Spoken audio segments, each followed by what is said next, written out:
इंसान और गिरगिट के रंग बदलने में सिर्फ एक ही फर्क होता है दोस्तों। गिरगिट माहौल देख करके रंग बदलता है तो इंसान मौका देख करके।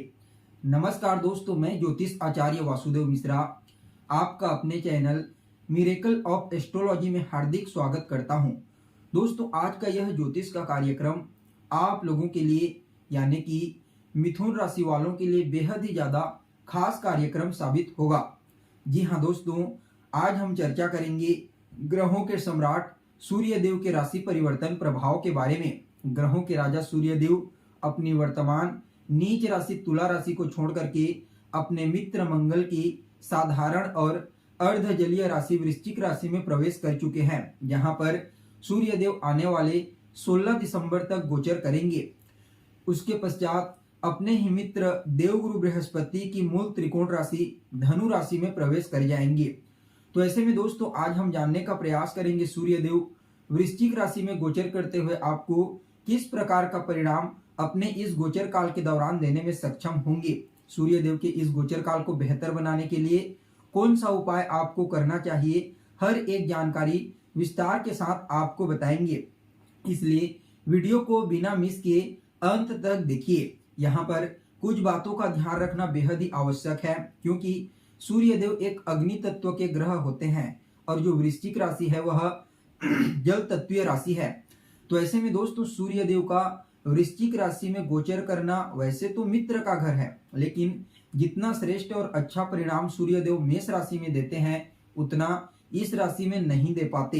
हालांकि यहाँ पर पहले से ही मंगल गोचर कर रहे हैं, तो सूर्य देव को मंगल का साथ मिलेगा। सूर्य और मंगल युति बना करके आपके लिए पराक्रम योग का निर्माण करेंगे, यह तो अच्छा है। लेकिन यहाँ पर सूर्य और मंगल के ऊपर राहु और शनि की दृष्टि भी पड़ेगी, जिसकी वजह से सेहत से संबंधित प्रॉब्लम, सफलता प्राप्त करने में कठिनाई, समाज में मान सम्मान में कमी और आपको इस समय अपने रोग प्रतिरोधक क्षमता में थोड़ा बहुत कमजोरी देखने को मिल सकती है। इसके अलावा हड्डियों से संबंधित प्रॉब्लम, नेत्रजन्य पीड़ा भी फेस करनी पड़ सकती है। इसलिए दोस्तों, आज का यह जो ज्योतिष का कार्यक्रम है बहुत ही महत्वपूर्ण होगा, क्योंकि सूर्य देव स्वतंत्र रूप से प्रभाव नहीं देंगे, बल्कि मंगल, राहु और शनि, इन तीनों ग्रहों का मिला जुला परिणाम आपको अपने इस गोचर काल के दरमियान प्रदान करने वाले हैं। सूर्य देव को ज्योतिष शास्त्र में बेहद ही महत्वपूर्ण ग्रह माना जाता है। सूर्य देव वैसे तो मुख्य रूप से आत्मा के कारक होते हैं, लेकिन सूर्य देव न सिर्फ आत्मा के कारक होते हैं बल्कि हमारे जीवन में मान सम्मान, पद प्रतिष्ठा, प्रसिद्धि और हमारी सफलता के कारक ग्रह भी होते हैं। इसलिए सूर्य देव जब भी किसी की कुंडली में बलवान अवस्था में होते हैं, मजबूत अवस्था में होते हैं, तो उस व्यक्ति को जीवन के हर क्षेत्र में विशेष सफलता की प्राप्ति होती है। वह व्यक्ति जीवन के हर क्षेत्र में मान सम्मान, पद प्रतिष्ठा और प्रसिद्धि प्राप्त करता है। उसका शरीर भी निरोगी रहता है और वह व्यक्ति अनुशासन प्रिय होता है, सत्य की राह पर चलने वाला होता है। इसके विपरीत जब सूर्य देव जन्म कुंडली में कमजोर अवस्था में होते हैं तो व्यक्ति का आत्मविश्वास तो पहले कमजोर हो जाता है। उस व्यक्ति को किसी भी क्षेत्र में कोई विशेष सफलता की प्राप्ति नहीं होती। उसका इम्यून सिस्टम भी कमजोर होता है। हड्डी से संबंधित नेत्रजन्य पीड़ा भी उसे समय समय पर फेस करनी पड़ती रहती है। इसलिए सूर्य देव का हर किसी की कुंडली में बलवान और श्रेष्ठ अवस्था में होना बेहद ही जरूरी होता है। वैसे तो मेष राशि में सूर्य देव अच्छा परिणाम देते हैं। इसके अलावा सूर्य देव अपने मित्र की और अन्य राशियां जैसे कि कर्क राशि, वृश्चिक राशि, धनु राशि और मीन राशि, यहाँ पर भी कहीं ना कहीं अच्छा परिणाम देने का प्रयास करते हैं। तो देखिए दोस्तों, आप लोगों के लिए यानी कि मिथुन राशि वालों के लिए सूर्य देव जो होते हैं वह आपके तीसरे भाव के स्वामी बनते हैं और इस समय सूर्य देव का गोचर आपके छठे भाव में होने जा रहा है। और सूर्य देव छठे भाव में गोचर करते हुए आपके द्वादश स्थान, 12वें स्थान को दृष्टि गोचर करेंगे। तो ऐसे में सूर्य देव छठे स्थान का तो परिणाम देंगे ही देंगे, साथ में तीसरे भाव का और 12वें स्थान का परिणाम भी आपको इस गोचर काल के दौरान प्रदान करने वाले हैं। सबसे पहले छठे स्थान में गोचर करेंगे मंगल के साथ, यहाँ पर पराक्रम योग का निर्माण करेंगे। छठे स्थान में किसी भी क्रूर और पापी ग्रह का गोचर करना अच्छा माना जाता है, क्योंकि छठा स्थान ही तो खराब स्थान होता है। यह आपके जीवन में आपके रोग ऋण शत्रु का होता है, आपकी परेशानियों का होता है, चुनौतियों का होता है।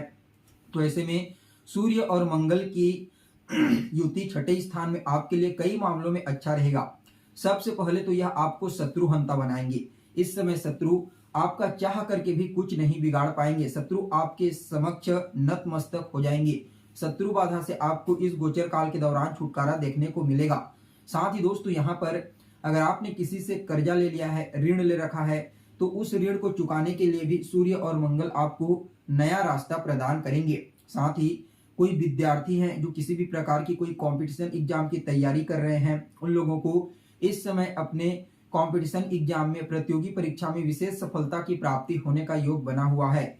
साथ ही साथ इस समय आपके मामा पक्ष से थोड़ा सा वैचारिक मतभेद उत्पन्न हो सकता है, इसलिए थोड़ा सा आपको अपने गुस्से पर नियंत्रण रखने की आवश्यकता है, क्योंकि यहाँ पर मंगल की जो अष्टम दृष्टि होगी वह आपके व्यक्तित्व के ऊपर पड़ेगी और आपका स्वभाव भी यही है, छड़े रुष्टा छड़े तुष्टा। इसलिए मंगल के प्रभाव के कारण आपके व्यक्तित्व में हड़बड़ी देखने को मिलेगी, धैर्य की कमी, गुस्सा आपके व्यक्तित्व में इस समय देखने को मिलेगा और गुस्से की वजह से आपके कई प्रकार के कार्य बिगड़ भी सकते हैं। इसलिए दोस्तों इस समय आपको गुस्सा करने से बचना चाहिए, अपनी वाणी पर नियंत्रण रखिए। आपके लिए काफी हद तक यह गोचर काल अच्छा साबित होगा, लेकिन फिर भी शत्रु आपका कुछ बाल बांका नहीं कर पाएंगे। इस समय किसी भी क्षेत्र में लड़ाई झगड़ा हो, वाद विवाद हो, किसी भी परिस्थिति में शत्रु आपके सामने नतमस्तक ही हो जाएंगे। साथ ही साथ अगर आपको कोई सेहत से संबंधित प्रॉब्लम थी तो उससे भी काफी हद तक इस समय रिलीफ मिलेगी। लेकिन यहाँ पर पहले जो बताया गया है, राहु और शनि की दृष्टि सूर्य और मंगल के ऊपर पड़ेगी, तो यहाँ पर नेत्रजन्य पीड़ा, हड्डियों से संबंधित प्रॉब्लम, ब्लड से संबंधित प्रॉब्लम, किडनी में प्रॉब्लम, ऐसी चीजें आपको देखने को मिल सकती है इस गोचर काल के दौरान। इसलिए अपने खान पान पर विशेष रूप से ध्यान दीजिए, वर्कआउट पर ध्यान दीजिए, साथ ही प्राणायाम व्यायाम करते रहिए। इसके अलावा दोस्तों सूर्य देव यहाँ से गोचर करते हुए आपके द्वादश स्थान को दृष्टि गोचर करेंगे और द्वादश स्थान को जब दृष्टि गोचर करेंगे तो यह आपके खर्चों में थोड़ा सा वृद्धि कर सकते हैं। इसका आपको इस समय विशेष रूप से ध्यान रखने की आवश्यकता है। देखिए सूर्य देव वैसे तो एक क्रूर ग्रह माने जाते हैं, लेकिन यह भी न्याय प्रिय है, सत्य की राह पर चलने वाले ग्रह हैं। इसलिए खर्चा तो होगा आपका, लेकिन वह अच्छे कार्यों में हो सकता है। यह भी आपके लिए पॉजिटिव पॉइंट रहेगा। जो लोग फॉरेन जाना चाहते हैं, विदेश में जाकर के कोई काम धंधा या फिर कोई शिक्षा ग्रहण करना चाहते हैं, उनके लिए भी सूर्य देव का यह गोचर काल अत्यंत ही श्रेष्ठ साबित होगा। साथ ही दोस्तों यहाँ पर जो विद्यार्थी हैं और किसी भी प्रकार की समस्या टीचर की बदौलत उन्हें आ रही थी, तो वह टीचर इस समय उस विद्यार्थी के लिए सहायक साबित होगा। सूर्य के इस गोचर काल के दौरान विद्यार्थियों को विशेष सफलता मिलने की प्रबल संभावना नजर आ रही है। अगर आप विदेश में जाकर के स्टडी करना चाहते हैं तो जा सकते हैं, आपको लाभ की प्राप्ति होगी। तो वहीं कोई निवेश करने के बारे में सोच रहे हैं तो भी आप कर सकते हैं, वहां भी आपको अच्छा परिणाम देखने को मिलेगा। साथ ही साथ दोस्तों सूर्य देव आपके तीसरे भाव के स्वामी होकर के छठे भाव में गोचर करेंगे, मित्र की राशि में गोचर करेंगे, मित्र के साथ गोचर करेंगे। तो यहाँ पर छोटे भाई बहनों से थोड़ी बहुत वैचारिक मतभेदता उत्पन्न हो सकती है, वाद विवाद हो सकता है, लेकिन आपके लिए अच्छा रहेगा। आपके पराक्रम में वृद्धि कराने वाला होगा, आपके अंदर ऊर्जा का संचार करेंगे, आपको साहसी बनाएंगे, मेहनती बनाएंगे, कार्य क्षेत्र में हार्ड वर्क करने के लिए मजबूर कर देंगे। और जब हार्ड वर्क आप करेंगे तो आपका भाग्य जागृत हो जाएगा, और जब भाग्य जागृत होगा तो आपको विशेष सफलता की प्राप्ति होनी प्रारंभ हो जाएगी। कुल मिलाकर के देखा जाए तो सूर्य देव का यह गोचर काल कुछ रिश्तों को छोड़ करके बाकी हर मामलों में आपके लिए अच्छा रहेगा। सेहत, रिश्ता और अपने व्यक्तित्व पर थोड़ा सा आपको इस गोचर काल के दौरान ध्यान देना है। फिर भी इस गोचर काल को और ज्यादा बेहतर बनाने के लिए और जो दुष्परिणाम आपको प्राप्त हो सकता है वह न मिले, उसके लिए रोजाना सूर्य देव को अर्घ्य दीजिए। एक लाल पुष्प भी डाल देना जब जल देने वाले लोटे में। इसके अलावा आदित्य हृदय स्तोत्र का पाठ आप रोजाना कीजिए। रविवार के दिन मजदूरों की सेवा कीजिए, उनको कुछ खाने पीने को दीजिए। आपके लिए यह गोचर काल कई मामलों में अच्छा रहेगा। तो दोस्तों कैसी लगी आपको जानकारी कमेंट करके बताइए। फिर मिलते हैं एक नए और ताजा एपिसोड में, तब तक के लिए नमस्कार।